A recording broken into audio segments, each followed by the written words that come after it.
এই যে শিক্ষা নিয়ে একটা মিড ডে মিল, বাচ্চাদেরকে মিড ডে মিল, পুষ্টিহীনতা নিয়ে অনেক আলোচনা হয়েছে না? বাচ্চাদের মিড ডে মিলে সপ্তাহে 17 কোটি টাকা লুটপাট হচ্ছে।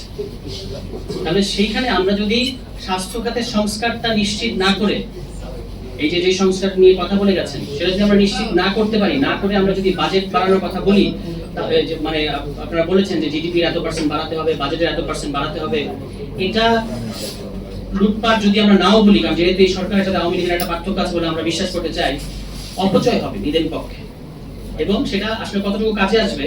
এবং পুরো বাজেট পরিকল্পনা আমরা দেখেছি সরকারের, সেখানে পরিচালন ব্যয় সরকারের, এই যে আপনারা বলেছেন এই যে স্বাস্থ্য খাতে বাজেট বাড়ানো, এটা কিন্তু উন্নয়ন ব্যয়ের সাথে সম্পর্কিত। সরকারের পরিচালন ব্যয় হচ্ছে উন্নয়ন ব্যয়ের 2 গুণেরও বেশি, যেটা কিনা অনেক অনুৎপাদনশীল খাত। তাহলে আপনারা সরকার বাজেট বাড়াবে, জনগণের কাছ থেকে টাকা নেবে, কিন্তু সেটা খরচ হবে কিন্তু আমলাদের সুযোগ সুবিধা বাড়ানোর জন্য। ফলে এইগুলো জিনিস মাথায় রেখে আমাদেরকে স্বাস্থ্য খাতে বাজেটের আগে স্বাস্থ্য খাতের সংস্কার নিয়ে বোধহয় বেশি আলোচনা করা দরকার, এবং এটা জিজ্ঞেস করা দরকার সরকারকে যে গত সরকারের যে স্বাস্থ্য কমিশনের রিপোর্ট, সংস্কার রিপোর্ট, সেটার অগ্রগতি কি, সেটার ধারাবাহিকতা কোথায়।